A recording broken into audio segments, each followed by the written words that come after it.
Blog Talk Radio. Hello everyone, this is Chrism, and I would like to welcome you to another conversation about your Kundalini awakening experience. I'd like to welcome you all in this December, today's date, this December day, I believe it's the 18th, and I'd like to welcome you to this conversation. This conversation is going to be a little different than our normal conversation, as I am just kind of being directed to surrender to the Kundalini in me for what it wants to be said to you at this time. And so I would like to welcome everybody who is listening in the archives. And so for the future, I would like to bring you into this present moment. And you can join this present moment, even though you are in the future and you're coming to this at another time. The Kundalini doesn't really care about the ideas of parameters of time. Time is a human concept, not a Kundalini concept, and it'll just step right on in whenever it's ready to. And so for those of you joining us in the archives, you can be in this present moment with this Kundalini, with my Kundalini, and with your Kundalini. So, it's all good. It's all good. And I would like to say some thank yous to Glenn Ola, to Amelia Santara, to John O'Connor, to everybody that joins in to make this Kundalini Awakening Systems broadcast come into being. So thank you, everyone, for that, and especially to you listeners. Okay, it is with sincere pleasure that I would like to introduce Amelia Santara into the program. So hello, Amelia. Hello, Chrism. It's good to be here in this present moment. I'll begin with just letting people know where they can go if they would like to make a donation to support Chrism in the work that he does on the Kundalini Awakening Systems. Kundalini Awakening Systems is actually, there are many venues on the Kundalini Awakening Systems. There's this here on BlogTalk Radio, where Chrism gives us time and teaching for us all to hear. There's also many other places that he does this work, as well as Skype and many other places. So I would like to just give you the address that you can go to. It is www.ascension-kundalini.blogspot.com. And on the right-hand side, you will find the donate button.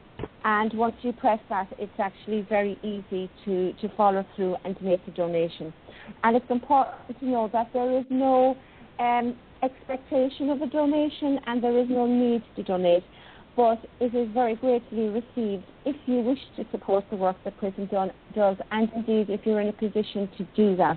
Remember that looking after your own needs and your family always come first.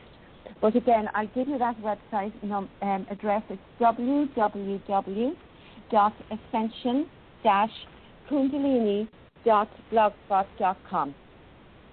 And the other thing that I've been announcing now for a while is that we're going to be having Kundalini Awakening seminars in the United States and in Ireland at the beginning of 2014. Well, it's going to be in March 2014. The seminar that is going to be in Ireland is happening on the 22nd and the 23rd of March, and this will be in Newgrange in County Meath. If you have any interest in attending, or if you just want more information about this, please do write to me. My address is kundalinimatters@gmail.com. And if you're living in Europe, please know that it's a very short journey by plane to Ireland, and the venue itself is it's less than 30 minutes from the airport.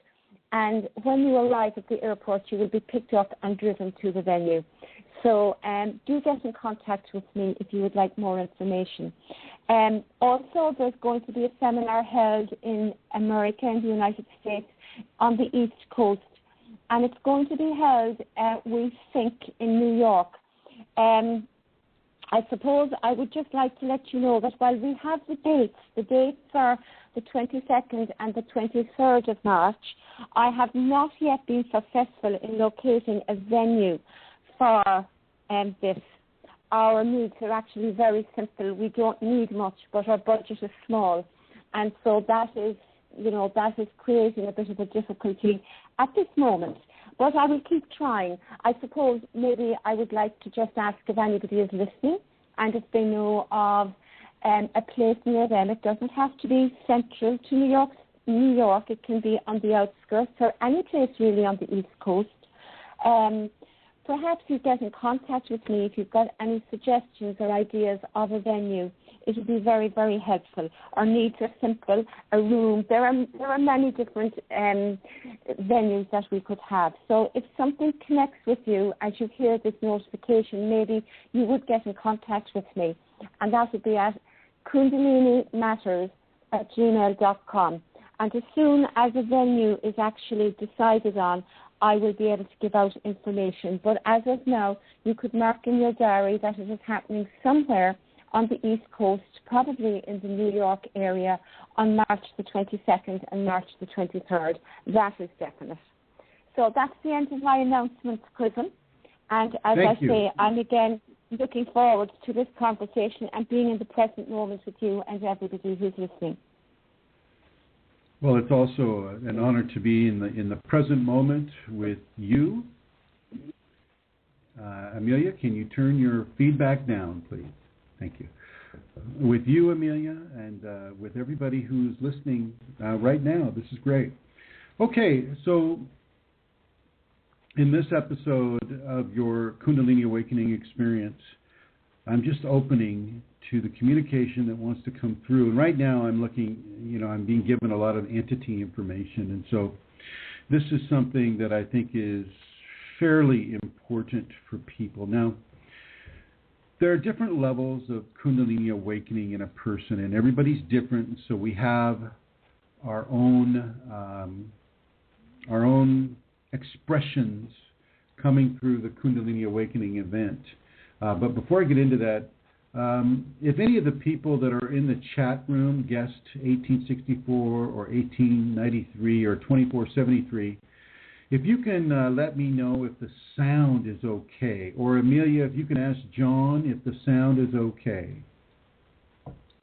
And John isn't actually here tonight, Chrism, so we're depending on people in the chat room or somebody to phone in. The number to phone in is 347-934-0026. Well, thank you. And that number, once again, is area code 347-934-0026. Please call in and let us know if the sound is coming through okay. This has been something of an issue with BlogTalk Radio, is that the sound can be a little strange at times. So if a person could call in, like if Julie could call in, or 2473 is typing right now. So yeah, is the sound okay? I'll wait here for a moment. Looks like folks are typing. Sound is good. Yay, okay, all right, excellent. Okay, so one of the first things that I need to explain to you is the instantaneous quality of Kundalini. And yes, I would like to thank 2473 and Celestial Rubies. Thank you for the validation on the sound. The instantaneous quality of Kundalini is that it doesn't have a lot of lag time when it wants to give you a message, or for instance, when it's coming through me, it can actually move my mouth and put words in my mouth instantaneously. Okay, and so there's not a lot of shaking, or how you'll see some folks when they're channeling say a dead person, they kind of go through all these body positions, facial tics, jerking this way, jerking that way. Well, it doesn't happen that way with Kundalini. You got to remember, Kundalini is natural to your body. It is as natural as your fingernails, your unpainted fingernails.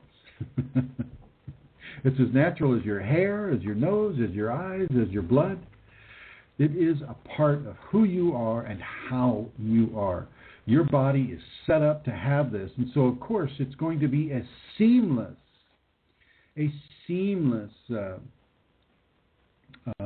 gift. And as you open to this gift and it opens itself more to you, you'll understand more of what I'm talking about. But it is instantaneous.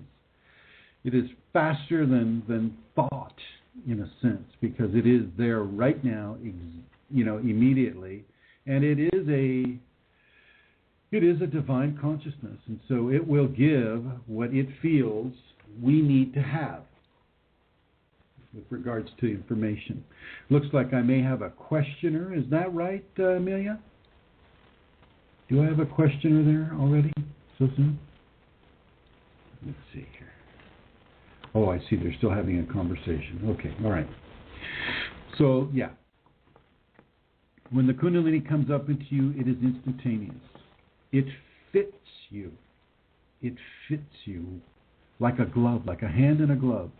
And so the information that it wants to give to you will be instantaneous, but that can be a little bit of a surprising thing, and people will kind of expect, well, there should be a lag time. There's a lag time with my phone calls. There's a lag time with some computer communications. There's a lag time, here and there. So there must be a lag time with the Kundalini. Well, there must not necessarily be a lag time with Kundalini. There's no real lag time when it comes to making a choice or making a decision that you have to make in your life, whether it's lifting a finger or buttoning the top of your shirt. Okay, there's no more lag times with those. Kundalini is this way; it fits you like that shirt. Okay, so as we understand that. The context that I'm placing this in is your comfort and your ability to have comfort within the Kundalini awakening. As it comes through your system. Hello, Tim. Hello, everybody. Now, it may not be comfortable at first. When the Kundalini comes up and it starts to rearrange the dynamics of your chakras, it starts to remake the dynamics of your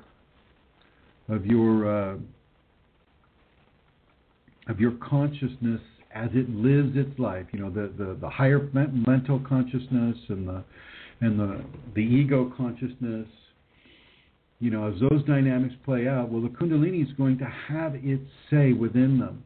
And this is something that you're not going to be used to if you're new to the Kundalini. And I'll tell you what, even if you're a few years into the Kundalini will move in certain ways within your system that are surprising to you. When I first felt the Kundalini, I didn't know it was the Kundalini. My spine literally started turning into something that was doing serpentine movements. Okay, so if you can imagine your spine turning into a serpent, and if you've seen the way a serpent moves, it kind of goes from left to right. Well, that's exactly how that was moving. And of course, if you don't have any kind of a reference point for that, and you just think things are getting really weird, and the last thing I'm going to tell my MD is my spine turned into a serpent. So, you begin to learn to accept these new experiences, and you begin to validate these new experiences based upon your acceptance of them. And so, with regards to the awakening of the Kundalini in a person, surrender to this.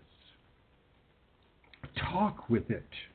It listens to you. It can hear you. It can hear your thoughts, but it can also hear your voice. And, you can talk with it the way we're talking right now. If you were actually talking with me. You can have this conversation. You can have this conversation with it. And you can begin to mold your awakening experience based upon the the conversation that you're having with it. And then, it's a fairly agreeable consciousness. It's not mean. It's not a hurtful entity at all. It's a fairly agreeable consciousness, but it knows your agenda better than you know your agenda. And so within that knowledge, it will insist on certain things being done for you. One of the first things that occurs is you are given insight, visual insight, audio insight into into what we'll call the spiritual worlds, or the spiritual multiverse. Okay, and so all of a sudden, you'll have participation in an area that you know very, very, very little about. And in a way, this is exactly as it should be, because you get to start from a very, very protected and young position within the Kundalini, and you're able to mature within the Kundalini in a way that if you're listening to this information will be very helpful for you. You'll run into entities, discarnate consciousness, and this discarnate consciousness may jump into you. Much like a parasite would try to jump into you, or like a mosquito or a flea or anything of that nature. You're going to have this discarnate entity, wanting to partake of the energies that your body is providing, is exuding from itself. Don't be afraid of this. I don't care what the entity looks like. If it's a dark, mean, evil-looking thing, or it's a bright, beautiful, lovely, flowery-looking thing, it doesn't matter. Neither of them have control over you unless you allow that to be the case through your fear, or if you have another type of a situation that you're fostering. Some people in the realms of magic or things of that nature, they have other agenda. With the Kundalini, I will suggest that you do not go into these magical areas. I see where this is leading. Okay, so in some forms of application and thought, people would use entities to do certain things, and that's still the case today. Way back in the 14th century, 13th and 14th century, there was a mage, M-A-G-E, a mage or a magi called a Bremelin the mage. And he is a good guy. He's a really good guy. He had his heart in the right place, and he had his purity in the right place, and he was able to do the things that he wrote down instructions for other people to do. One of those was using demons or malevolent consciousness to do God's work. And their punishment, really, their punishment is being forced to do God's work, the work of love, the work of grace, the work of truth, the work of honesty, the work of tolerance, the work of forgiveness. It's painful for those types of entities to do those types of work. And so the magician or the magi was in a position to force that work to be done. But of course, if he slipped up, well, then the ensuing trauma would be quite severe, and the magician would probably not survive it. This is not what we're doing here. I only say that to illustrate that this is not what we are doing here. We are not using magic. We're not using the Golden Dawn. We're not using any of these existent,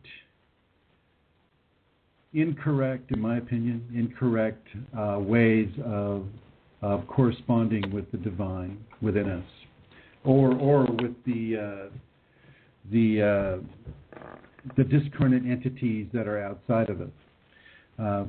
I don't suggest that you take much of a notice of them at all, and I know I've mentioned this in other programs, but it bears repetition. Entities will see you, and because they see you and you can see them, that a communication is made. If an entity jumps into you, well, hey, don't panic over that. Don't panic over that. You just go straight to your Kundalini, and you give your love and you give your attention to the Kundalini. The entity that's jumping inside you is trying to distract you from your path, trying to give you fear, to make you afraid of your path, to give you, to make promises to you that, oh, geez, if you let me do this, this, and that, then I'll give you this, this, and that. And it's not a barter. It's not a trade. It's not a commercial enterprise at all. Okay? You ignore that entity and you give yourself completely to the Kundalini, or to the people or the teacher or the community that the Kundalini has guided you towards.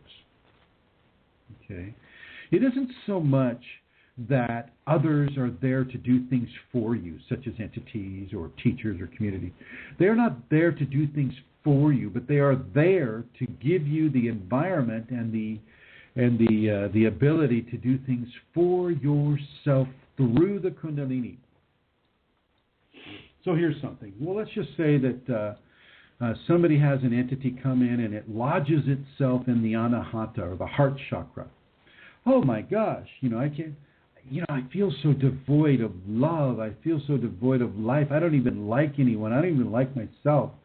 I don't even like this or that, and so all of the levels of the anahata are being, affected. Not all the levels, but, some of the more popular levels, for lack of a better term, that of compassion, that of sympathy, that of love, that of grace, that of beauty and joy and appreciation of others and of self and things of that nature. Wow, all of a sudden that's gone. And what is that telling a person?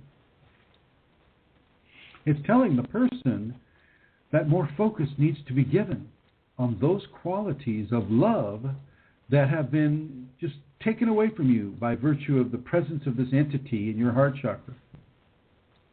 You have to remember, you have the Kundalini.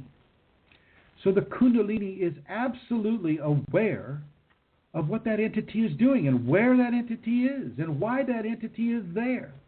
The Kundalini knows. And it's giving you the opportunity to pass this test. Okay? And so, using this, extending this example even further, we would look at what the entity is taking and how that can be replaced. Well then, we have to consciously appreciate love. It doesn't just come naturally anymore. We have to consciously make the move into a loving environment. We have to manufacture the love, whereas it used to come easily. It used to come very simply, and it's like, oh, I love that, or I love this. Now you have to manufacture that love. In other words, now you have to make that love. You have to provide that love. You have to provide that love. And then, of course, I would, if you were my student, I would say, well, okay, student, I want you to give the anahata the love that it used to give you before that entity crawled in. Well, then, of course, you're going to be exercising the anahata with or without the entity. And in other words, the entity just doesn't really matter anymore. The Kundalini is, you have taken the advice, and if I were your teacher, you'd say, okay, I obey Chrism. I am going to manufacture, I'm going to create this love that it used to be given to me naturally. I'm going to create this love.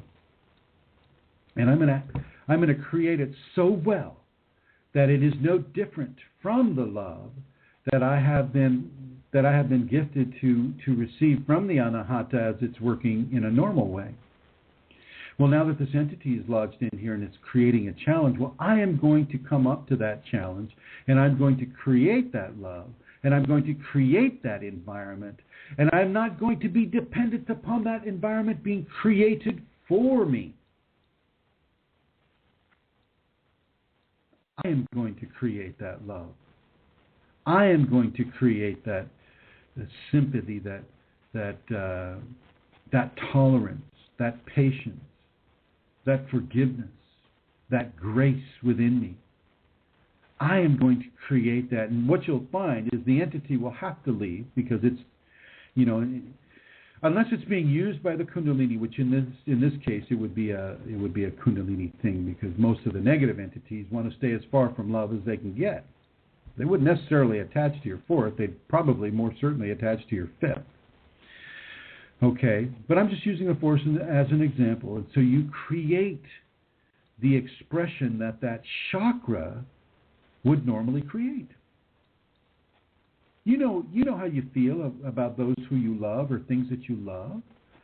That's all there for you. Just because it's not coming to you the way that it may have once come to you doesn't mean that it's any less than it was. Okay? And so in many ways, within the early Kundalini awakening, you will be forced to create the reality that the Kundalini wants you to create. If you're hearing this instruction, if by some workings of grace you were able to come and tune into this program, and at this time in your life and at this time in your expression of the Kundalini, well then this is here for you. This seniority over your energetic anatomy is for you to have. And by seniority, I mean that this body, this spiritual equation in flesh is yours to have. There is only one other force of consciousness that you will share this with, and that is the Kundalini. Other, entities can come and they can embed themselves in your body, like, you can have an embedded entity in your calf or your shin or your foot or your neck or your, anywhere on the body, really, an entity can embed itself. But it's going to have to play by your rules or the rules of your Kundalini. That means if it's along for the ride, well, it's going to partake of the ride in a very, very strong way. And so as you exhibit this love, as you express this love, as you express all the ramifications of love, tolerance, forgiveness, patience, trust, all of the different levels of love, well, that entity is going to have to experience that love too. And if it's just an entity that's afraid of death, well, then that's okay. It'll come along for the ride, and by some form of spiritual osmosis, it will partake of the instructions and the love that is being given through you to everything in the environment. It's not just those things that are embedded in yourself, but remember, the footprint of the Kundalini is exceptionally huge. Everything within that footprint, whether they know you, whether you know them or not, they're going to come under the influence of the love or of the quality of expression that the Kundalini wants to bring through you. And so I don't want you to be afraid of these entities. If you see them, fine, If they're dark, well, they're typically going to be some sort of a challenge for you. They're going to have an ugly, terrifying face. They'll have all of these little what's the word? Crutches. They'll have all these little crutches that they'll have to use in order to affect a certain response from you. And so I don't really necessarily want you to buy into any of these responses that they're fishing for. Okay? They don't get to control you. They don't get to hurt you or harm you unless you allow them to. They don't get to do that.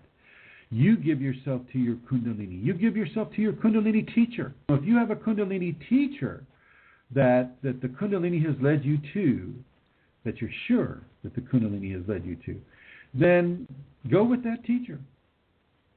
Go with that teacher too. I mean, the teacher and the Kundalini, within the context of you, well, they're almost one and the same. If it led you to a teacher, then it wants you to partake of what that teacher has to offer, and it doesn't want you to partake halfway. It wants you to go all the way in that participation. Okay? So if you do have a blockage, and I've been getting some calls lately, people having blockages in their necks and in their heart chakra or their third chakra, and even some people who are pre-Kundalini, expressive pre-Kundalini, i.e., they haven't had a spinal sweep, but the energy is moving from chakra to chakra, which it will do. It will migrate from chakra to chakra, opening that chakra, or getting ready for that chakra to be opened in sequence with the rest of the chakras in the system. And then, of course, that's leading to a spinal sweep. But before that occurs, a lot more practice needs to be done by the individual. And I will suggest that people go to the YouTube channel, Chrism.Kunalini, or to Kundalini Awakening Systems 1.com, and that's the number 1.com. We have groups in Facebook, Kundalini Awakening ! Kundalini Awakening Systems 1, a Kundalini Ashram, Kundalini Healing. This is all on Facebook. Okay. There's a Shaktipat going on right now, so Chrism Kundalini Shaktipat is another group that Shaktipat is basically transferring my energy into your system and activating your Kundalini by virtue of my energy, my Kundalini going into you. So there are a lot of different vectors of activity within the Kundalini awakening that takes place, and it's taken place 24/7. It's not going to 8 to 5 and then saying, oh, okay, well, gosh, I got my union break coming up. It's not doing that. It's with you all the time. Matter of fact, the big deal is to have the conversation that will allow you to do your job and focus on your job, focus on your driving, focus on the things that affect your physical existence in a way that allows you to have the Kundalini. Okay. Kundalini doesn't want to interfere, but you have to ask it not to interfere, or it will just take advantage of the situation and come at you as full as it deems is necessary. Okay, and your ego may have a little bit of a problem with that, and then the ego will say, oh, this is too much. I'm drowning in symptoms of Kundalini. Please stop. And so it will listen to you to a degree. It will listen to you. As an entity may be lodged in any part of the body, I am not going to suggest that you go into any really long and involved processes to remove it. Okay. Entities are given to Kundalini people for reasons of testing. For reasons of testing the ego, for testing the fear, for testing the trust, for testing the faith, for testing the love, for testing the validation of having the Kundalini. Okay. People aren't getting entities by accident. Kundalini knows what's occurring. And in many ways is allowing that to occur. Okay? So I want you to understand that. You're not being given Kundalini phenomena so that you can get rid of it as quickly as possible. You're being given Kundalini phenomena because it's beginning to transform you, and the transformation is the highest priority that the Kundalini has. And it's not going to give that up because your ego is screaming over it. Oh, no, I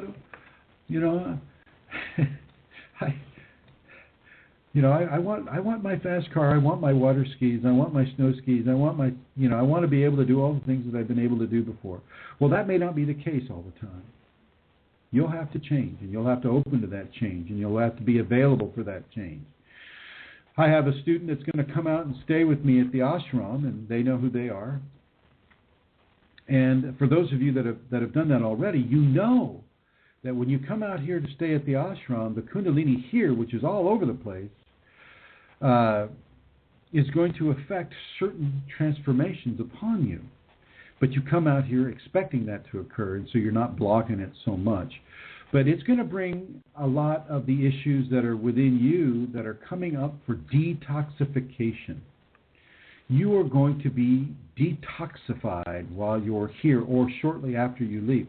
These things are going to come up, and they are there for you to release from. And some of that is fear of entities, and some of that is fear of change, and some of that is fear of my life not being in the control vector that I'm used and comfortable with having it in. For those of you that are very much into your patterns of life, okay, I get up at 8. I take the dogs for a walk at 8:30. I put my my coffee machine on at 8, when I come back from the dog walk. Okay, it's a certain time, and I turn the TV on, or I go to work, or I make a phone call, or I do these kinds of stabilizing activities in a lifetime are subject to change within the Kundalini. You'll not be able to keep your schedule the way that you've been keeping it day in, day out for the last decade. Okay, it's not about you being comfortable as an ego inside of the new changes that are coming about. It's more about you surrendering your ego and opening to the changes that the Kundalini wants to bring into your life. If you have any questions about this, the area code is 347-934-0026. Feel free to make this phone call. And ask your questions. Hello, Kanjao. I see you logged in, so it's a pleasure to have you listening to this broadcast. With regards to the Kundalini agenda, usurping control over your own personal egocentric agenda, this is going to happen for the rest of your life. This will never go away. Just as your Kundalini awakening transformation will never go away. It may take periods of time as a plateau for you to process the amount of change that's already occurred or is occurring. But you will never be without the Kundalini. You don't get to put the Kundalini genie back into the bottle. It's a one-way. It's a one-way exit, and it is an exit. That bottle is at the base of your spine, and once that Kundalini comes up, well, it comes up. And it's there for the rest of your life. Be okay with that, because it's a natural event. I mean, you see the 12, 13, 14-year-olds coming into puberty, and do you say to them, well, I want you to resist that puberty. Make sure that you don't let your voice change. And if you feel your voice changing, well, make sure that you try to raise it or lower it to where it's always been. Make sure that you don't let any other hair grow on your body. Make sure you don't do that. I want you to resist that. Okay, you can see how foolish it is to resist puberty. Well, it's the same level of foolishness that causes us to want to resist the Kundalini. This is puberty for the soul. Kundalini is puberty for the soul. And the soul is what is animating your body. Your spirit, your soul. I'm using those terms interchangeably right now. Okay. You don't get to resist puberty, and in the same way, you don't get to resist Kundalini. And I don't even want you to try. I want you to look forward to it. You know, the young men, the boys, they're looking at their chins like, gosh, is there a whisker there? I could have swore I saw a whisker there the other day. Oh, my God, what happened to it? My whisker is gone. And then the girls are looking at their breast size, and oh, my gosh, I wish they were bigger, and oh, my, all these different scenarios are going through. And it's the same thing with the Kundalini. But I would like you to look forward to your Kundalini awakening puberty, rather than being afraid of it because it might change you, or you might have to change your schedule, or you might have to do this or that. Well, yeah, you do have to respond to these changes, but you respond to them in a very welcoming and a very surrendering type of way, just the way you would with puberty. Okay, just the way you would when you don't get super glue out, and as the young man is looking at that whisker, says, oh my God, there's a whisker here. I'm going to cut that off and I'm going to plug it up with super glue so it doesn't grow.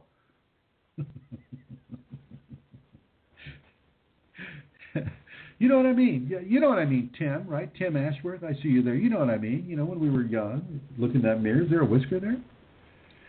Well, if you follow the same logic as with people who are trying to stop their Kundalini, well, then that's what you would do. You would try to plug up that hair follicle with super glue. and get a really nasty infection because of it. So the scenario is you don't try to fix the Kundalini. You're not broken because you're having a Kundalini awakening event. You're actually doing very, very well. Very, very well. And yes, not too many other people around you are going to be having that. It's not going to be easy to find people to talk with about that. You probably don't want to talk to your MD or your psychologist about Kundalini. That's actually one of the worst things you can do because of the level of education that our psychologists and our medical doctors have at the moment, which is basically zip when it comes to Kundalini, and zip means zero. They don't have any clue about what's going on, and they're going to look you up online and in their reference books, and they'll go, oh, gosh, well, this just looks like, gosh. Hey, Nurse Jones, come on over here. This guy, he's hearing voices. I think it's bipolarism. That's what it is. Bipolarism with a positive indication for schizophrenia. Okay, that's what it'll be. And they come back into the room and say, well, Mr. Chrism, I think you're bipolar, and I think you've got positive indications for schizophrenia. Here, take this drug. It'll all be better. Let me know how it goes. That's it. So I would not suggest that you tell people in authority positions that you have the Kundalini, because they don't know what it is, and what they don't know scares them. And in many ways, like in the medical community, what they don't know, well, they'll just create a situation that works well within their medical concepts. And so therefore, whether you have it or not, they think you have it, and they want you to have it, and therefore you have it. So don't tell people who don't understand about the Kundalini that you have it. It's not going to help. And I know I've mentioned this before. But once again, I think it bears repeating. You don't want to go into the Kundalini with an adversarial mindset. You want to go into the Kundalini as the mindset of a lover, or the mindset of a parent and a child. It's not about fighting. It's about loving. It's about changing in a loving way, rather than changing in a way that is desperate to keep this level of love out. That doesn't make a lot of sense, does it?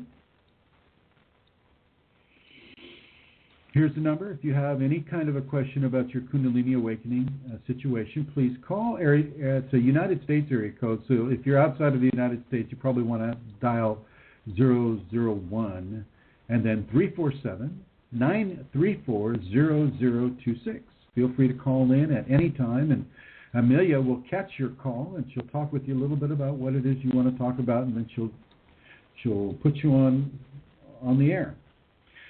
So look at these areas of resistance within yourself.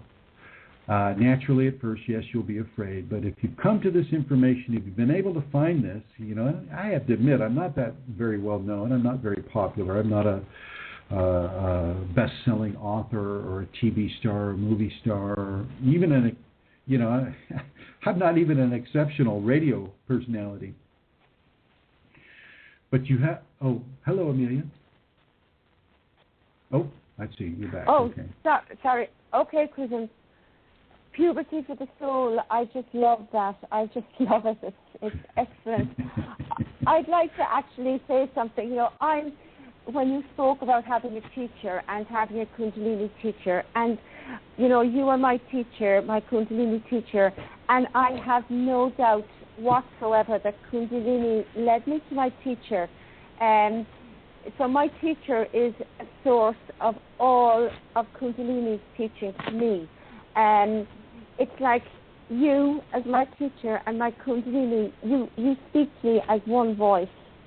And I know the difference, in my process before I had a teacher, what it was like before I had a teacher, and the difference that has occurred since coming to have a Kundalini teacher, since being guided to have a Kundalini teacher. And, the main difference, I suppose, is my ego response. In the context of having a teacher, my ego doesn't get to control me, and to control things the way it's used to.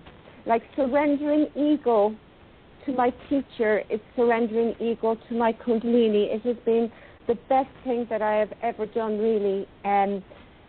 It has been the best thing I've done. It's been a gift to myself.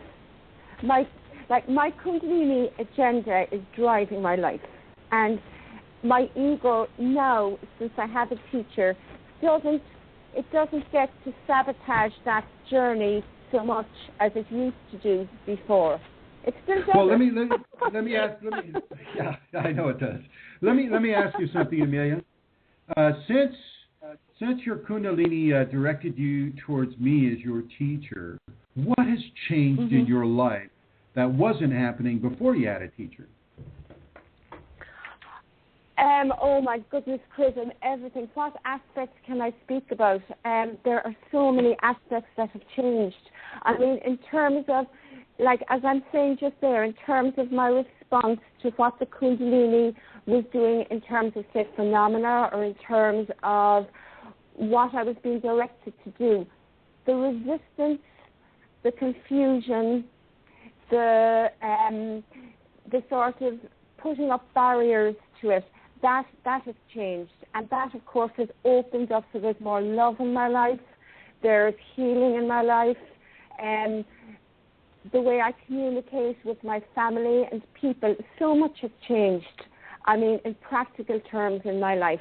It's amazing. And now you have a business now that you didn't before, correct? I do indeed. I know I'm a holistic. Yeah, well, I mean, so much has changed. I have actually moved location myself for my family, and Kundalini directed that. And when we did that, I began to train as a holistic massage therapist, again, from the Kundalini and from my Kundalini teacher. And I now do healing from the Kundalini through massage, Kundalini-infused therapeutic touches, KIT, ITT. Now, the infused actually could also be Kundalini integrated therapeutic touch or Kundalini intuitive therapeutic touch, because it is from the Kundalini in me that is gifted and given to the person that comes for healing.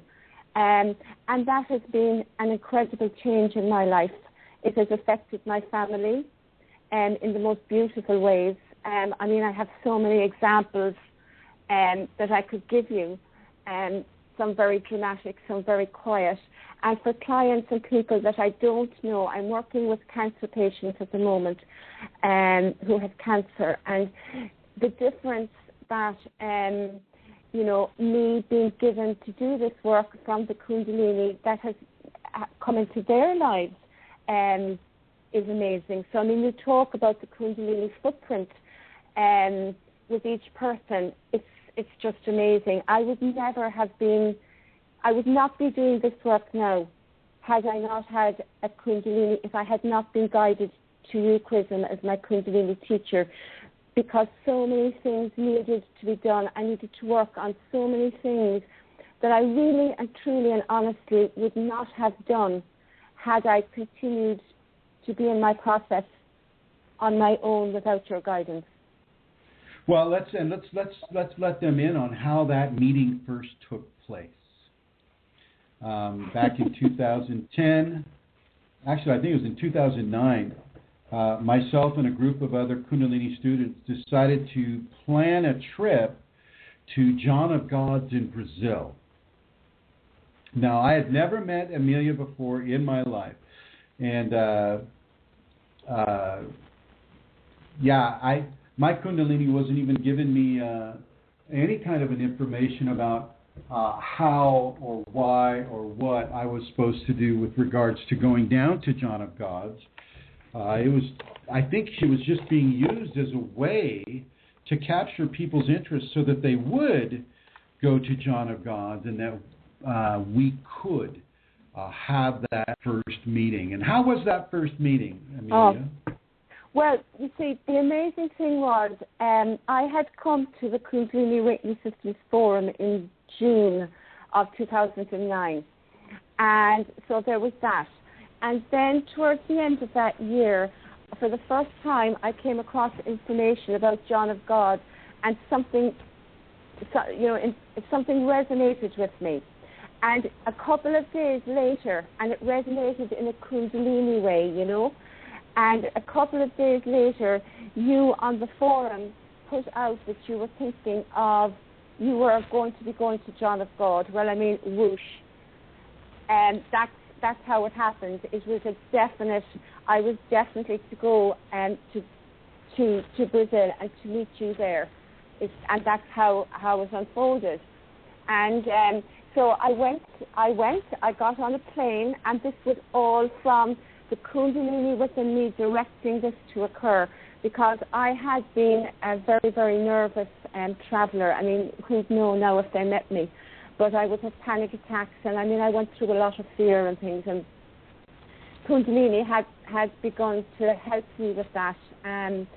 But I actually got on a plane in Ireland. I travelled to Lisbon, and from Lisbon I travelled to Brazil. And I met with Chrism there, and I met with, I think there was 8 or 9 other Kundalini people from around the world that had come to meet with Chrism. And I was actually, I was late. I was late. I was supposed to be there at a certain date. I was there like 3 or 4 days late, as I recall. Yeah. That's correct. But we didn't know that until anyway. So, but you did come, and it was an amazing meeting. Not amazing in terms of anything spectacular at the time. It was hello, I'm Chrism, I'm Amelia, but it was as it unfolded, as the whole experience in John of God unfolded, as we all, as we communicated, as I received Shaktipat, as everything that unfolded there was setting the confirmation for me, and the Kundalini's agenda for me, that Chrism was to be my teacher. And it was from that point that began to unfold. And it was amazing. It is amazing. And it was the best gift I ever gave myself. So what's the easiest task that I have given you to do? The easiest one. What's the easiest? Oh, my goodness me. I mean, Chrism, I've gone blank. I'm thinking easy. They're all so easy in their own way, you see. They're difficult if you look at it sometimes from a particular perspective. You could go, oh, my God. But in another, what's the hardest thing then? Some of the tasks that you would have given to me that I can't do hardest or easiest, but I can certainly do things that are hard. Some of the hard tasks would be the ones that would have required me to do things that I really did not want to do in the same way that Kundalini does. So you would have given me some physical tasks to do and some tasks to go into my environment, like the time that you would have given me to go into very cold water in the forestry near me. That was very difficult. It sounds trivial in a way, but the most amazing thing occurred because of that, because of all the things that rose up in my ego not to do that, after I had given a commitment to do your personal instructions. Do you understand? So it's what rises in me, my ego response, and that I have to choose each time in my surrender. Those are how my agenda, how my process develops, So okay, that was pretty hard. Jumping into the cold water. Cold water is hard, except that it's not once you get in, because the Kundalini just heats you right up. I mean, that's the whole point of going into the cold water, so that you can feel the Kundalini heat you right up. Yeah, the staying there for 21 minutes is probably what I'm referring to. I'm gonna suggest some of the other things that I've had you do, and I'm going to go ahead and bring them up here. I've had you go blindfolded in a forest that you're not too overly familiar with. I've had you go blindfolded from the deep inside of a forest all the way to an exit point in the forest. And I've had you do this as a way of surrendering to the instruction that your Kundalini gives you to come out of that forest. Am I correct? You are correct. You are absolutely correct. And again, Chrism, I've had you do this in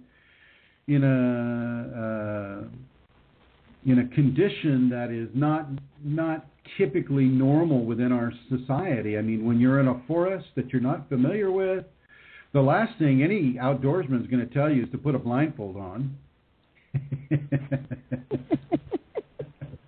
Yeah, and it's even worse because you're surrounded with brambles and thorns and branches and rocks and various wildlife that's in the forest as well. And I'm having people go into this forest, in a fairly challenging way.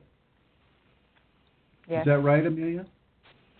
That is correct. That is correct, Chrism. And what actually occurs, though, as I began to do that, the first time that I did that, again, it's what rises up. But as I proceeded to do that, senses change, Kundalini guides. You begin to see through the blindfold, because Kundalini directs and moves me through that experience, And yeah. So, and you really can, by the way, you can really see through certain things. I mean, I don't know if you're using that as just a matter of saying, but you can literally get to the point where you're able to see through fabric. And I don't mean seeing through fabric with your physical eyes. I mean seeing through fabric with your sixth chakra, or your ajna, or your third eye, as people in the West like to refer it to. You can literally see. You can see through metal. You can see through rock. You can see through wood. You can see through fabric. You can see through all of it. And I have direct experience with this. I know this occurs, and so therefore I know that there's a possibility for it to occur within the student as well. And so, of course, I will have you go. Right. Go ahead. Well, what actually happened was, as I began to do that first, because I was also on my hands and knees, and as I began to move through that way, initially I would have been, my hands would have been out and I would have been feeling, and, the trees aren't planted particularly in an order, but they're fairly close together. So I would have one hand on the ground and the other ahead of me, so that I wouldn't bash into a tree. But as I had continued to do this on the many occasions you gave me to do it, and it wasn't to do with familiarity, because this is quite a big area and I would be in different places at different times, I eventually didn't have to put my hands out at all. I knew I could actually travel for 10 or 15 minutes and never know when to go right and go left, because Kundalini directed me in that way. And there was a vision, maybe not quite visually as you're speaking there, but there was a vision without sight, so that I did not hit anything. And that was given from the Kundalini. It was like a sensor. That's very cool. And I'm going to add more. Can you turn your... I can. Thank you. Do you have headphones? Amelia, try to put your headphones on. That. Yes, I do. I have actually excellent headphones. Okay. I'm going to mute again. Okay.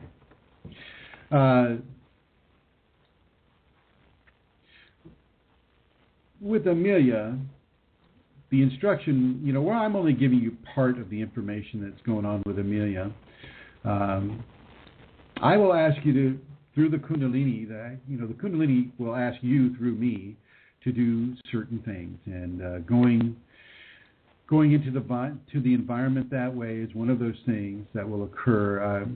And I've even had people go into the environment without their clothing on and doing similar things. And, that also changes things, because without the clothing, we feel very, very, very exposed, because we are. But we feel exposed in other ways too. But at the same time as we're feeling exposed, we're also getting vivified with the energy. And the energy is exciting the chakras, that the minor nadis that are all through the skin and all through the hands, and all the chakras in the fingertips and in the palm of the hand. I mean, all of this stuff is being put on high alert, because you're in an unfamiliar environment. You're dressed in an unfamiliar way. You're feeling very exposed. You're feeling kind of frightened in a way, and you're wondering, "Oh, how the heck am I going to make it to outside of this forest?" And it takes a very, very strong level of trust within the Kundalini to do this. And Amelia, has demonstrated this, or it wouldn't have been given to her. And she's able to do these things. And it really is a level of purification, but also of purity for the soul with regards to taking instruction from a Kundalini teacher or from the Kundalini itself. It's a very, very, very strong level of trust and surrender and compassion. And, from the teacher's point of view, from the Kundalini's point of view, it's going to really, really, really, and it's supposed to push you. It's going to push you, and it's supposed to push you. I get a lot of students saying, "Oh my gosh, you're like going so fast," or, "You're not going fast enough." Well, it's the Kundalini that is really determining the progress that a student is to make at a given time. The Kundalini realizes that, this isn't done in a day. It's not like, "Oh, wow, yeah, I had Kundalini last summer. It was really cool. What's next?" It's not like that. Kundalini doesn't ever go away. If the person were really to ask the question in a format that is truthful, it's "Oh, yeah, the Kundalini awakened in me this last summer, and I'm still inside of it, and I'm still, learning and processing and doing all of these different things. And oh, by the way, yeah, it led me to a teacher, and this teacher is having me do certain things." Now, I want to invite everyone who is listening to this information to respond to your Kundalini. If your Kundalini is saying, yeah, use Chrism as your teacher, then I want you to respond. Respond and allow that teaching to come for you. Don't be overly shy. Don't be so wrapped up in your routine. "Oh my gosh, what if he tells me to do something that I'm not used to doing? Oh my God." I want you to be fluidic enough to allow yourself the ability to follow instructions that you're not used to receiving or following. Okay? People get really enamored with their life, They want their boyfriends, they want their girlfriends, they want their car, they want their good job, they want to make a lot of money, they want to have a nice, beautiful house or a flat to live in. They want things their way, and typically along the lines of what the ego in them wants. Well, when the Kundalini comes along, that ego position is going to diminish in its authority over how the life is being lived. Much more authority is given to the Kundalini, if not absolute authority being given to the Kundalini in how a person lives their life.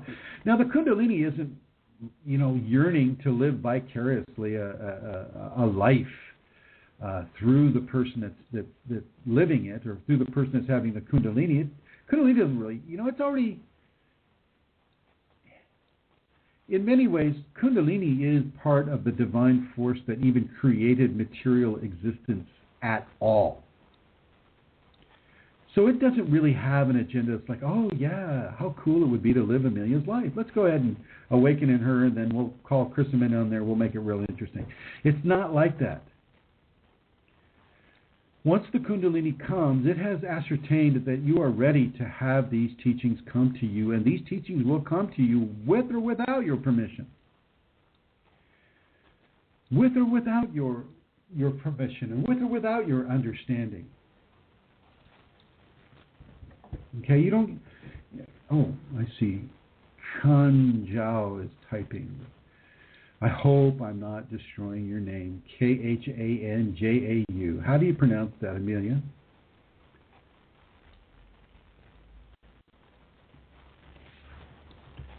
Kanjao. I say Chrism, I don't know. That's all right. It's all right. And Rosemary, I know that you have to leave in this 90 minutes. So, did she have a question, Amelia? Did Rosemary have a question? Oh, actually, I see that she might have now, not initially. Will I put her through? Yeah, put her through, please. Thank you. I'm putting through now. And Kanjao is asking, so how does one become a student of Chrism? Well, first of all, Kanjao, welcome. Welcome to the conversation. And second of all you have to do is express an interest in becoming a student and a willingness to practice what the teacher is giving you to do. Think about what I had Amelia do. This is the hardest thing I've had her do, I think. I'm not sure. She'd have to tell you. Going through the forest blindfolded, on your hands and knees, without clothing. I mean, think about that. Think about that. That's not the easiest thing to do. And there's no guarantee that the Kundalini in me would even ask you to do that. Okay? It would not. It's not necessarily for you to do. Okay? But if you do want to become a student of Chrism, all you have to do is want to become a student of Chrism, and I'd welcome you to do that. And I'd like to welcome Robert to the conversation. I see he's here. Go ahead, Rosemary. Hello, Rosemary. Hi. Can you hear me? I can. Did you have a question? I see a question mark next to your number there. What I was thinking as you're talking, not specific things, but how I'm an older person, so I have worked, quote, all my life to lead a good life and develop the habits that I have, and even like speaking up for myself for things that I thought were important. And in this new context, none of it is. It is not at all the context of Kundalini. Is not at all. I mean, I was doing it. Well, no, I have to disagree with you a little bit now. I mean, let's look at the 25 years you spent as a spiritually oriented individual. That was all about the Kundalini too. Yeah, no, I wasn't meaning that. I was meaning probably the last year since there, maybe the year since leaving there, or just simple things, even about my food and my schedule and where I put my time, or and I'm sure my friends think that I really work hard leading a good life, and I do, or my generosity, or where I want my money gifts to go, and then to have all those things questioned and be willing to get them up. And you can testify, sometimes I struggle with it and it takes me a little while. It does, and that's with a lot of people. We're not used to having our ego challenged. We're not used to having the ego challenged, and that's a big deal right there, to have the ego challenged, because we identify so much with our survival instinct.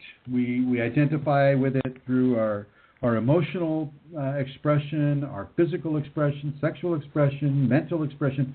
I mean, we identify with the ego more than we identify with the Kundalini at first. And, in your special case, your special process, Rosemary, you needed to do everything that you did in your life in order to have what you have right now. Thank you. Yeah. You bet. Oh, okay. I see Shamash Absu Sin is testing to see if chat works. It does. It does. There. Rosemary, thank you. Thank you for calling in, and thank you for listening. And yeah, thank you for asking your question. I don't know if I answered it. It's kind of more of a statement than a question from you, it feels. I'd like to welcome Shamash Absu Sin to the conversation, and anybody else new that is joining us today. If you do have a question and you would like to ask, as Rosemary just did, please call this number. It is area code 347-934-0026. Yes, the chat function does work. And if you do have a question and you don't want to call in, feel free to write it out on chat. On my laptop, I can see the chat group quite easily. On the iPad, I don't get to see it at all. So you know I'm on my laptop right now. So yeah, as the way Amelia described it, I think is the closest expression of truth. When I am giving her an instruction, her Kundalini already knows the instruction that I'm going to give and why I'm giving it and what the purpose is for it to be given and whether or not it is something that she needs to do. Kundalini already knows that. You know, in a way, it will know things before I even know them. It can see patterns of probability that I'm not even able to see. Kundalini can see it. Okay, and so it is definitely a level of being taught by the Kundalini, through the Kundalini, from a teacher that has already had these levels of Kundalini teachings given into him or her. Okay, so in this scenario, the Kundalini in you and the Kundalini in me are going to be on the same page, but the ego will not be on the same page, and that's a natural aspect. The ego is used to being in charge, and so it will typically have a problem with giving itself over to the control of a much higher and more powerful perspective of divine grace, which the Kundalini is. The Kundalini, in many ways, at the early stages, it's all about building a cocoon. And the cocoon is building a space for your transformation to happen in a way that is safe and secure and open for a person to have change come into their life. A space for change. It's that crucible of change that is being created for you. And part of that cocoon is to have a teacher. Now, not everybody's going to be open to having a teacher, and I'm not suggesting that having a teacher is for everyone. It is very helpful for some, and I would even say for the most part, for the most people, it is very helpful to have information and to have a teacher that can help you. But I didn't have a teacher. I mean, I looked and looked and looked and looked and looked for a teacher, and at the time that I was having my early awakening phenomena, there wasn't an internet, and cell phones were still quite large, if that tells you anything. There wasn't anybody. And so not everybody is destined to have a teacher. But for those of you who are hearing this right now, I will suggest that for you, the availability of a teacher is there for you. There you are, Robert Ellingson. Finally, the chat works for me. Nice to be here. Well, it's nice to have you, Robert. Thank you for joining us. And that goes for you, Shamash, and for you, Kanjal, and for everybody here, Celestial Ruby, Spashji, and all the various guest numbers that we have, Tim Ashworth, and everybody. Thank you for joining us. So yeah, with regards to the availability of a teacher for you, well, yeah, there is a teacher who is, who's been at this for 24 years and has had it awakened for that amount of time, and this person can help you, but you must want to have a teacher, and you must agree to follow those instructions. And the Kundalini is listening to your agreements. And it knows the patterns of probability about you fulfilling those agreements. And the agreements aren't hard. I mean, I gave you Amelia's, most difficult thing. You notice the most difficult thing wasn't being, dropped into the middle of a war zone and asked to wave a white flag so that everybody stops fighting and everybody is just really happy and helpful. And it's just not going to happen that way. Not to say that you won't get dropped into the middle of a battlefield, but typically you don't. The only battlefield you get dropped into is the one between your Kundalini phenomena and the ego acceptance of that phenomena. And that can be quite the battlefield, believe me. Now, let's see. If Robert or Kanjao or Tim or Shamash or Fashti, anybody else wants to call in, here's the phone number. It's a United States area code 347-934-0026. One of the things that the Kundalini in me gave to me earlier this morning was it wanted me to talk about the voice. And so I'm going to talk with you now about the voice.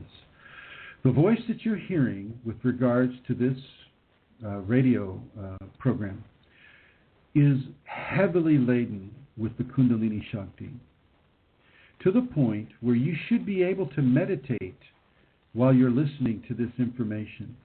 For those of you like Vashji and Julie and Tim and some of the other people that have been here, Rosemary, Eileen, you should be able to hear the voice and to feel the Kundalini in the voice. Let the voice, as you hear it, let it reach into you. The Kundalini that comes through me is a representation of divine love.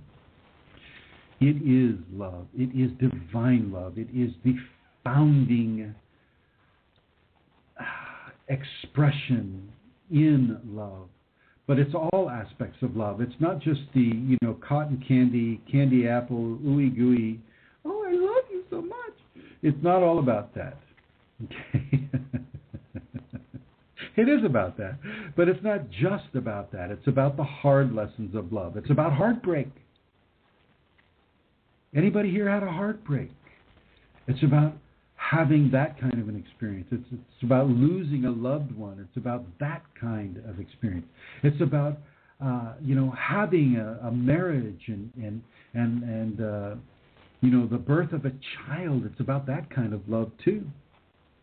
It's not all about the bad part of love. It's about the good part of love too, and it's about all the various areas in between those frequencies of love. Okay, let's see. Okay.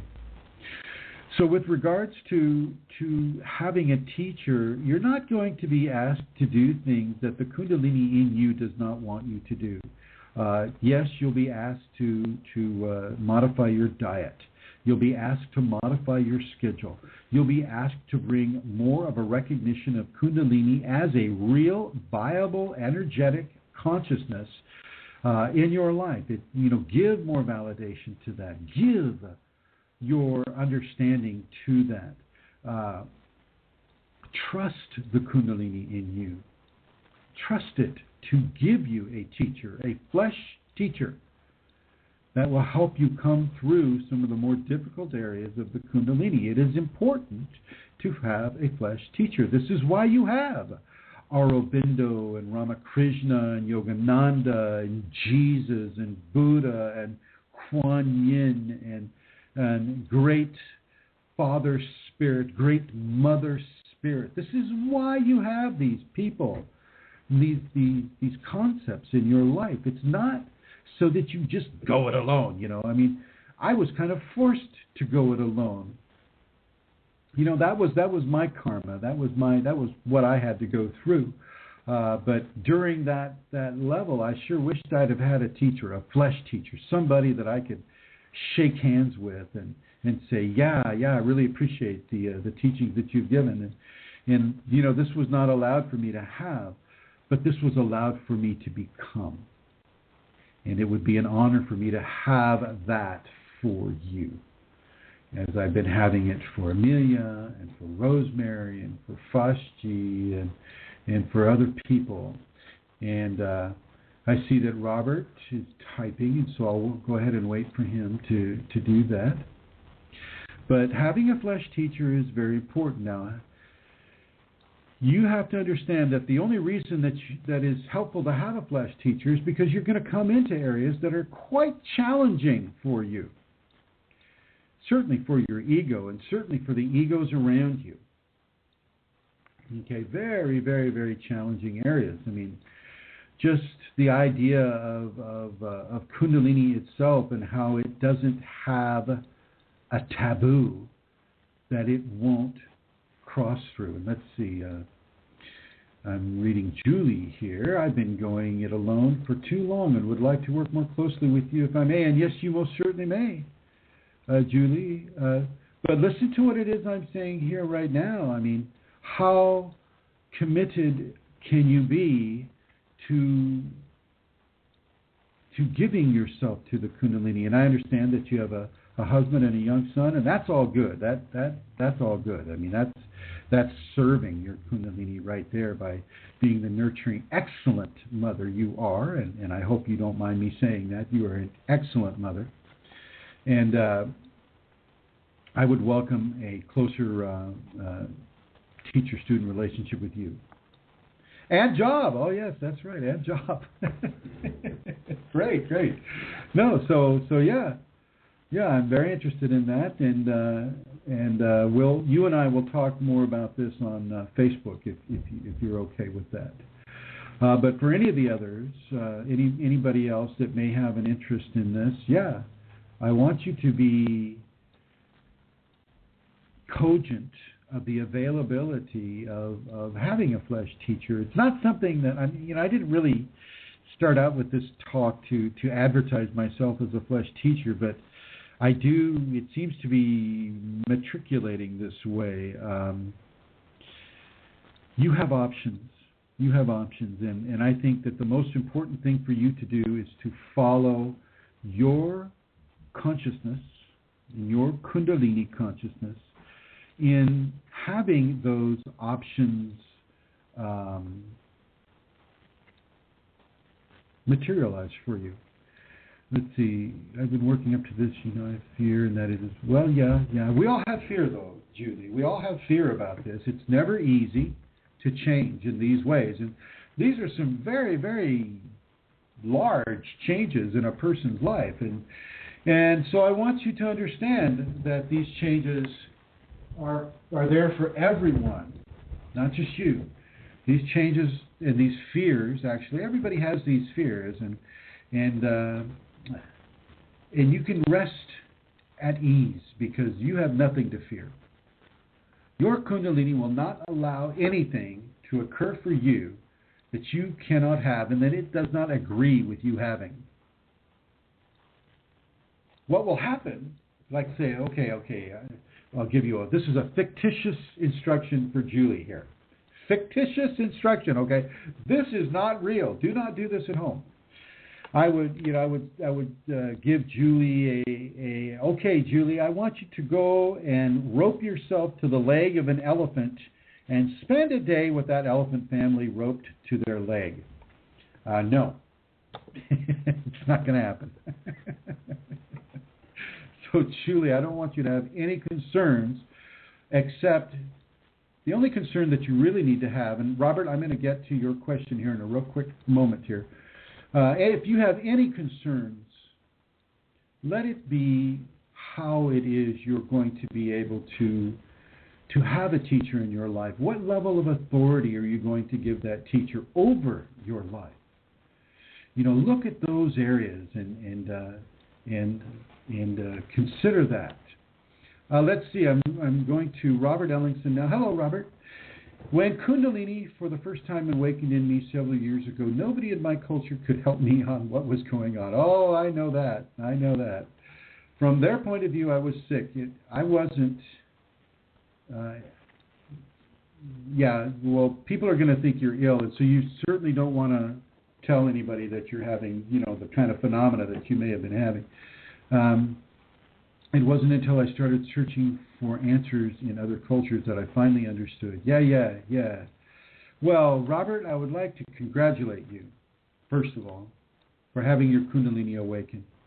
I want to congratulate you, second of all, surviving the awakening of the Kundalini. Some people get, they self-commit into the psych ward, or, some people will actually, it becomes so difficult for them that they commit suicide.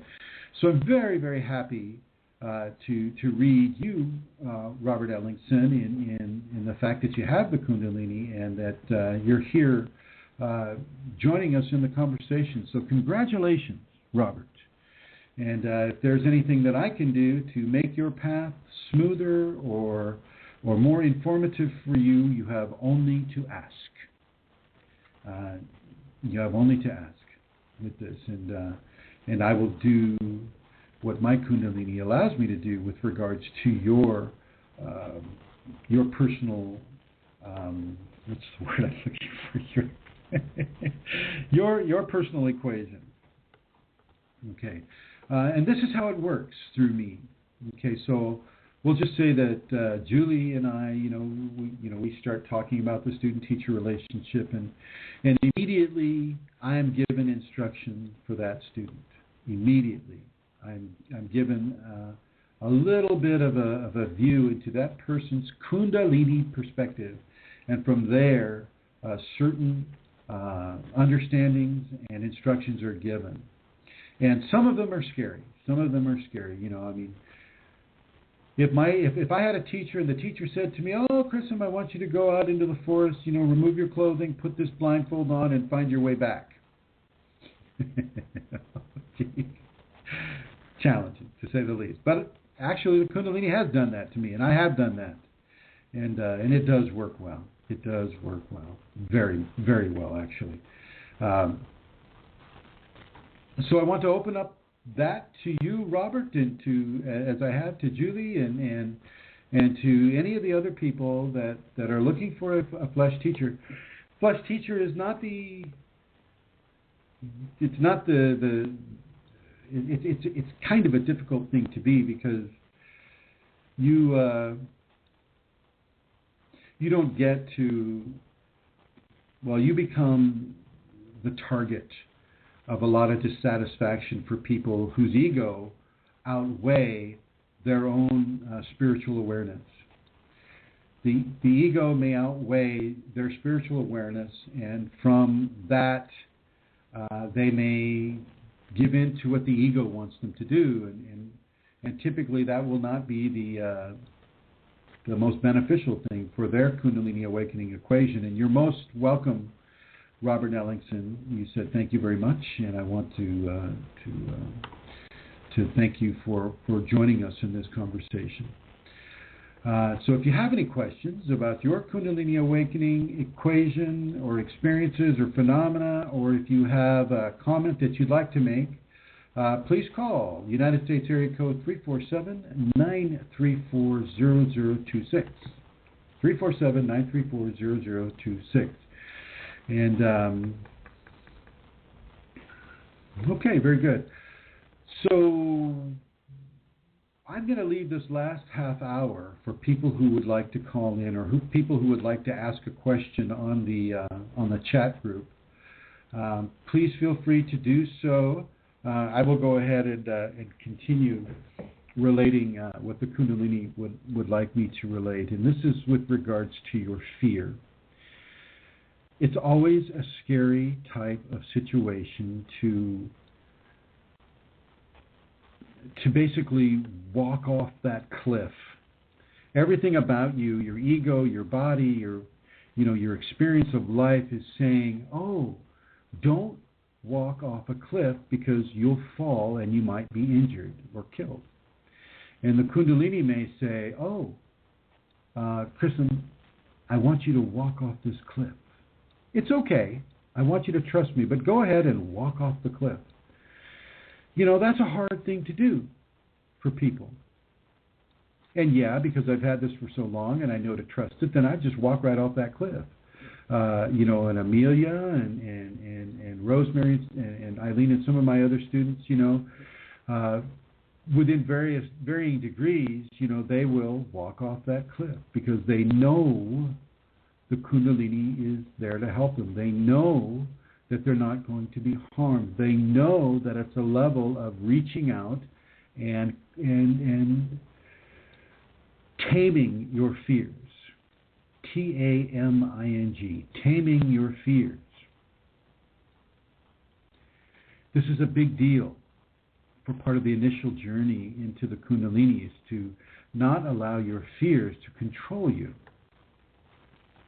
Not allow your fears to make your choices and your decisions for you. Okay? This is something that you really need to consider strongly. If you have fears about the Kundalini and then it awakens in you, well, those fears are going to be somewhat pronounced because the Kundalini has an amplifying effect upon pretty much everything in your life. Okay? Listen to the voice. Listen to the truth in these words. You can feel it. Those of you that have the Kundalini right now, listen to the voice with your Kundalini ears. Listen to the level of truth or lie. If you feel that there's a lie coming through, listen to that too. You have to know the experience of hearing a lie, and you have to know the experience of hearing truth before you can assimilate the two, in the best possible way for yourself. Okay? Feel the voice affecting you right now. Feel it. As I mentioned before, the Kundalini really wanted me to talk a lot about the voice, but not just about the voice. But right now, yes, listen to the voice. Listen to the energy in the voice, the consciousness in the voice. Feel the vibrations of sound that are coming into your ears, and feel the level of energy that is on top of those sounds or part of those sounds. I have a CD out, and the Kundalini had me make that CD specifically for the qualities of grace that were transmitted upon those CDs through the chanting and the songs and the teachings that are given on that CD. And if you want that CD, you can email Eileen Loro at eloro, ELORO 55 at yahoo.com. So that's ELORO 55 at yahoo.com if you want that CD. I only have one CD. I'll be trying to make another one at the beginning of this year, this new year. And so if you want that, you can talk to Eileen, or you could call Amelia about that as well. And her email address is kundalinimatters@gmail.com. So you can explore those areas with it. The other thing that you might want to do, and this has been suggested in other conversations that we've had, is to look at the healing photo. If you look at the healing photo while you're listening to the words, you can become quite meditative, if not achieve a level of I don't want to use the word trance. It's not a trance that you want to get into. It's just, I guess, a very strong meditative quality of absorption. And feel the truth there. Feel the lack of truth there. Feel your questions, and feel your joy, and feel your love, and feel the grace that is within you, and allow that to determine whether or not you feel that this information is going to be good for you or not. Oops, sorry about that. Sorry about that. This is not supposed to be on.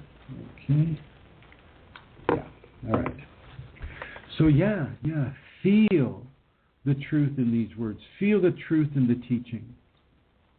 Listen to the other broadcasts. I have been doing this for a full year now. I have 52 broadcasts that we have done since 12/12/2012. Okay? 52 broadcasts for you. So you need to understand this. Now, I have to tell you that this next Wednesday, a week from today, we are not going to do the show, and we are not going to do a show on New Year's Day either.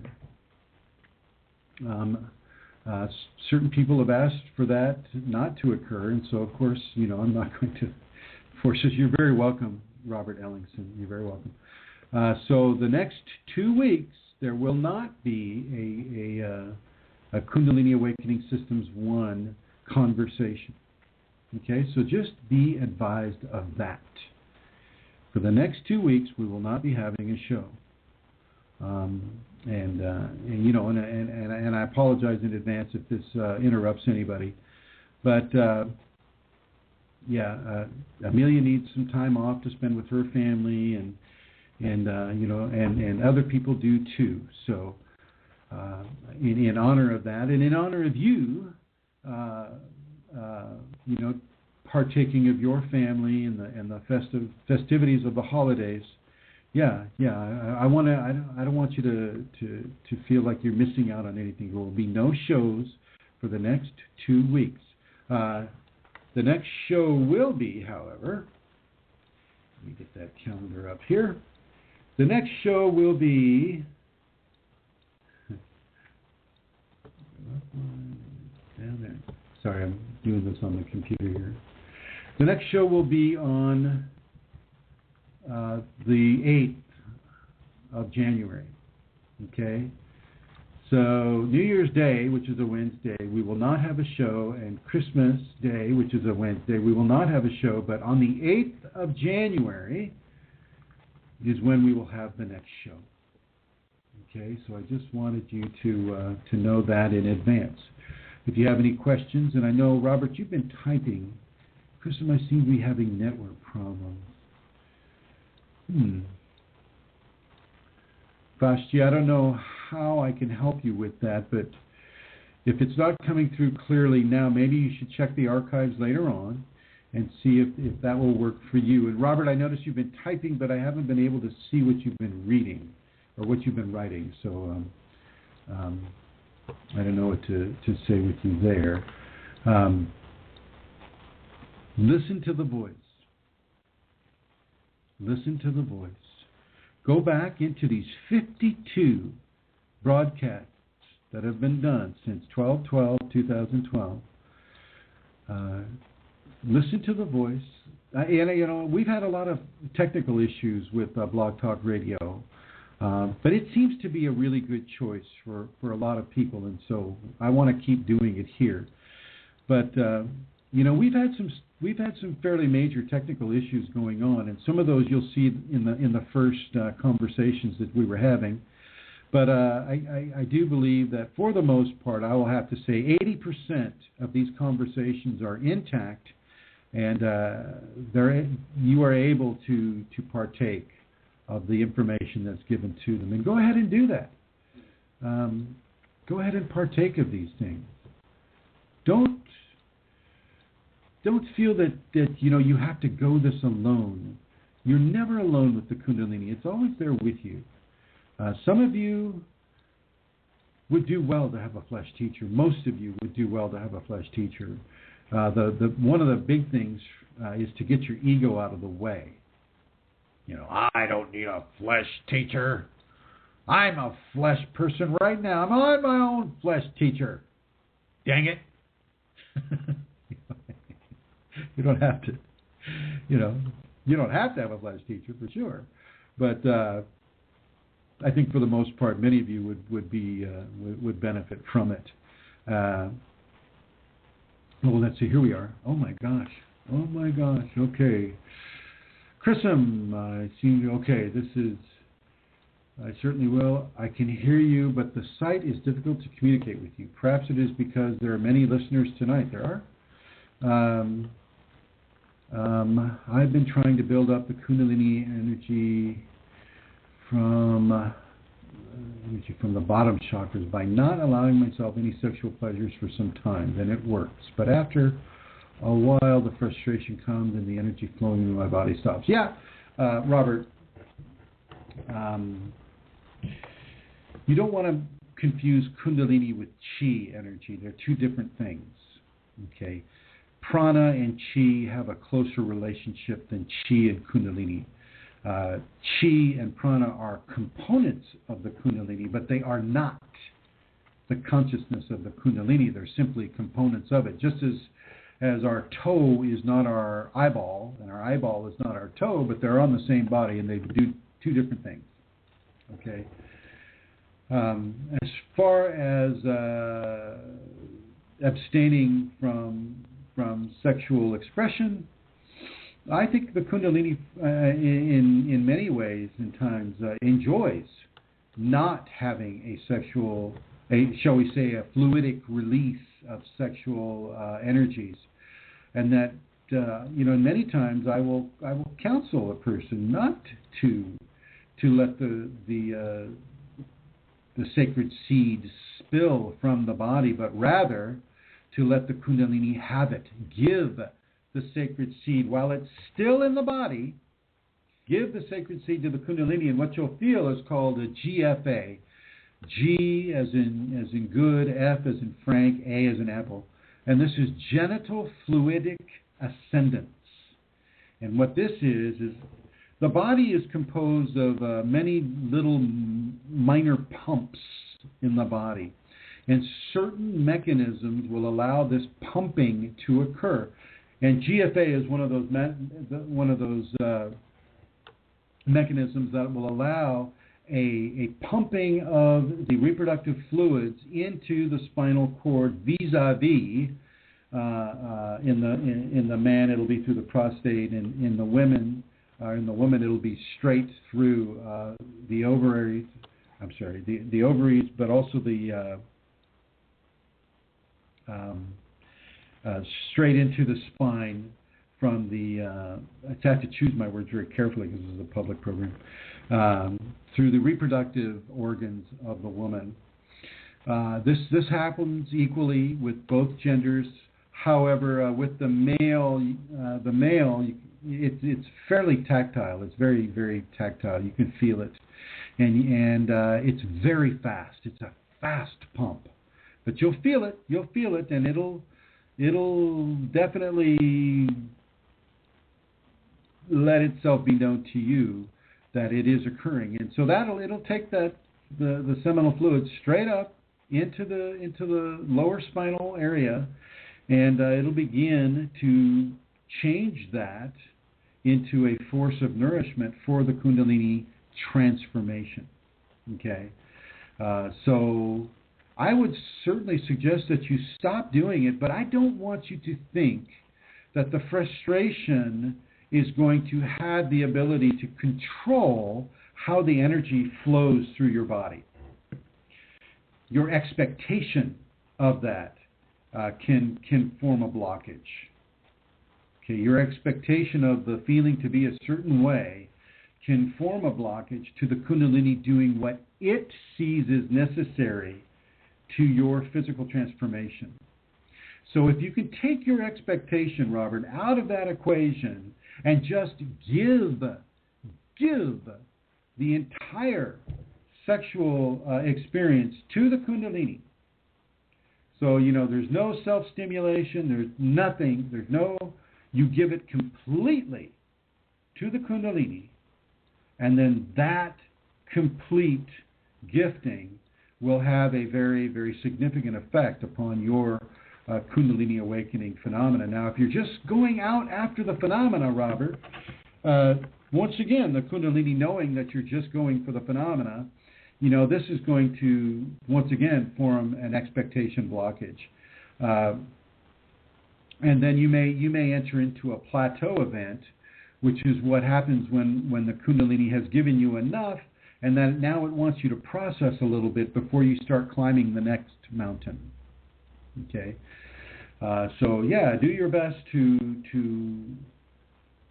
give the entire experience to the Kundalini, So you can transform the sexual energy over to the Kundalini. No, you don't transform it, you just give it. You give the entire sexual expression to the Kundalini. And the Kundalini will take it. It will take it from you. And you'll feel these movements inside the reproductive system of the male. You'll feel movements there. You'll feel spastic, jumpy type of movements there. And that spasticity in the movements in that area is the pumping, and you can actually feel it. You can actually, the seminal fluid will travel up the vas deferens and into the 7 organs that contribute to the 7 fluids of the seminal expression in the male. And you'll feel that energy being pumped into the spine. You literally feel it. And it's not just me saying it. A lot of guys and a lot of women have been able to feel this energy going there. And for you, Robert, I would say continue along this line, but just take your expectations out of it. 1 and 1 does not equal 2 with the Kundalini. Sometimes it does, but for the most part, you don't want to go with a linear mindset with regards to the Kundalini. You want to take yourself right out of linear expectation. So in other words, if you're saying, well, okay, I'm not gonna have any sex at all, and that's going to give me a lot of Kundalini phenomena. Well, if that's your expectation, the Kundalini may not fulfill it for you. For some it will. But for some it will not. And a lot of that is going to be determined by the person's karma, why they're here, what problems they have to deal with while they're here, what is part of their energetic agenda within the Kundalini while they're having this stage of the Kundalini. So yes, the energy of the Kundalini itself, the conscious Kundalini, is what will transform the sexual energy into a plasma, which will be given into the spine and which will begin to affect the endocrine system primarily first. But in addition to the endocrine system, every other system, whether it's of the energetic anatomy or the flesh anatomy, will also receive transformation from that. But the transformation isn't always tactile. Much of it is, but most of it isn't. You don't get to feel every single cell going through a transformation. You just don't get to, because it just drives you crazy. Your ego would be trying to keep track of 17 trillion cellular Kundalini transformations, and I don't recommend it. Unless you've got a really, really solid obsessive-compulsive thing going, and you can really keep track of that, I don't suggest it. And you'll find that with a lot of people, I'm running out of time here, I'm down to 11 minutes. Well, I want to say that a lot of people will have an excessive obsessive-compulsive expression, and that is natural for Kundalini people. So if you have the OCD, you're not sick. You may just be having Kundalini. Okay, you don't need to take medication for OCD if it's coming from the Kundalini. For those of you that would like to join in the conversation, feel free to call United States area code 347-934-0026. And I see, Robert, that you're typing some more. Just want you to know that I'm not seeing it yet. Fashji, getting back to your situation, I can hear you, but the site is difficult to communicate with you. Yeah, I understand that. So, Fashji, let's communicate maybe on Facebook or something like that, and until we can find another vector or venue where there can be a greater give and take, phone in and answer type scenario, then we'll have to stick with this. Let's see, Robert, I still don't see your post here. I hope you sent it. Coming down to the last few minutes of this conversation. Amelia, is there anything that you would like to say as we're waiting? Well, there are one or two things, all right, Chrism, in relation to the seminar. I gave out wrong dates. I need to just say that the seminar in Ireland, and thank you, Eileen, I need to just say that the seminar in Ireland is happening on the 29th and the 30th of March, not, as I had said, the previous week. So that's the first thing. And I suppose just to say to Julie, I understand the fear aspect, but there really is nothing to fear.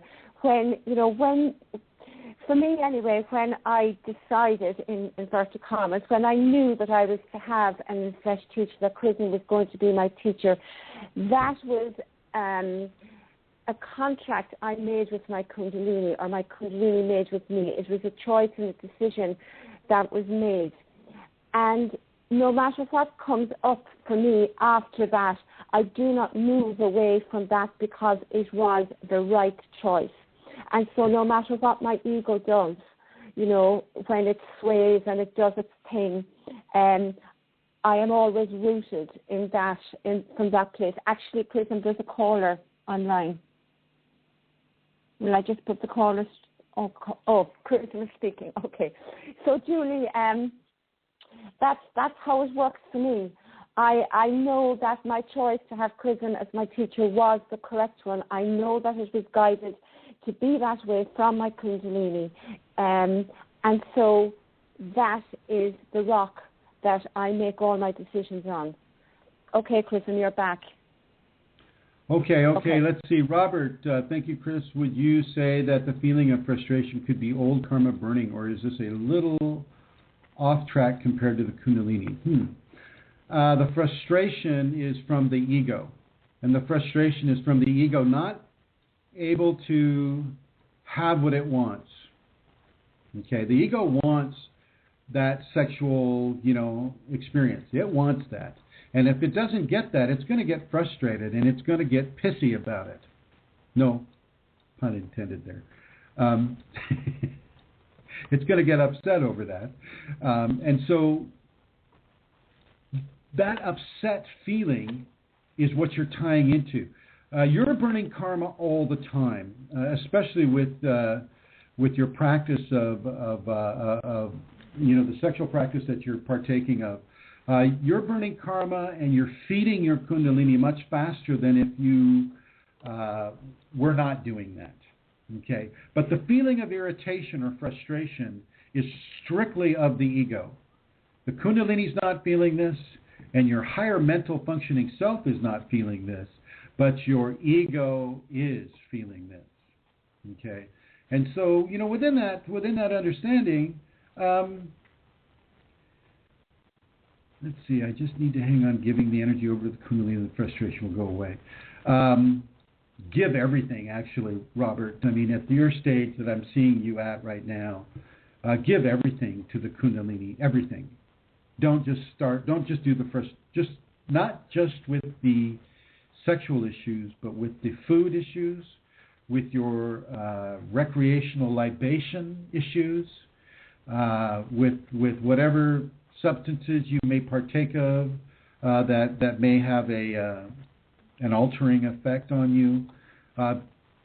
Begin to really look into purification of who you are and how you are. Really begin to get into that. There's more heart work for you to do, Robert. I'm looking right into you right now. There's a lot more heart work to do of a male nature on the male side of your heart. There's a lot more masculine type of loving service for you to experience and to give in your process at this point. Okay? Yeah, okay, all right, very good.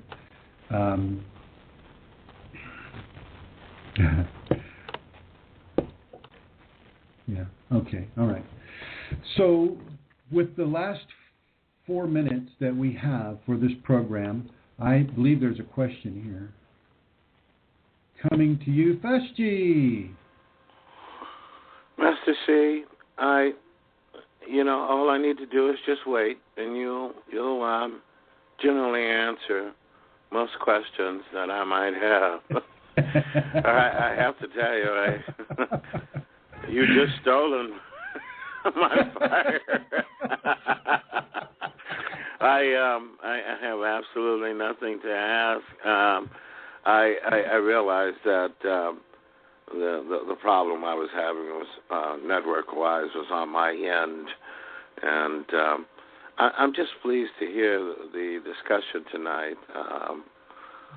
And that's pretty much it. Like I said, you pretty much answered my questions, because I have found for Robert, being a Robert, I'm a married man, and the Kundalini will absolutely have its way, whether you like it or not. And as Master C has said, it's best to surrender to this. And this part that you brought up, Master C, about developing something in the heart, I will save this for another time, but I will bring this up on January 8th. How this whole thing of how the Kundalini can strip you of your masculineness, masculinity, if you will, and make you so humble that you are able to cry and to express joy and gratitude to people that do wonderful things based on how you have lived your life. And I'm going to leave it at that. And I thank you for taking my call. Thank you, Fashi, for making that call. Thank you very much. Yes, sir. It can strip you of your ego ideas of masculine self-worth. But nothing is wrong. If all of a sudden you lose your libido, either male or female, if you lose your libido, married or not, it's the Kundalini that is doing it. It is not a problem. You don't need to go to a doctor. Okay? If you lose your libido inside Kundalini, it's just because Kundalini wants that libido. It doesn't want you to express sexually. So don't try to self-stimulate to the point where you damage yourself because you're having an expectation of a sexual experience that is not being allowed to have, for you to have at this point. So know this and understand this and be okay with this, because it is part of the equation. And Shamash, I see that you are typing, and I'm also seeing that we have 1 minute and 35 seconds left. And so rather than cutting you off by not answering your question, I would invite you to come back on January 8th and ask that question again. I can feel this pumping you speak of as we speak here. Yay! I'm also in the practice of offering the sexual energy of the Kundalini. Nicely done. Nicely done, Shamash. Keep going with that. Keep going with that. And you know what I'm talking about with that little pumping action down there. Very well. Very well done. Now, Ken Zhao, I see that you're typing a question too. And I'm down to 59 seconds. I'll read it, but if in case they cut us off, and they will cut us off, I want to thank everyone for joining us in this conversation today. Truly an enlightening group. Oh yeah, 90 seconds. Truly a pleasure to serve all of you. Thank God, I thought something is wrong with me for not having a libido. No. A lot more is right about that than wrong. A lot more. Okay, my friends, I want to say thank you very, very, very much for joining me in this conversation. I'm down to 20 seconds. Thank you, Robert. Thank you, Shamash. We'll see you. They're telling me they're going to cut me off in 60 seconds. I will talk with you on January 8th. Merry Christmas. Happy holidays. Happy New Year. We'll see you next year.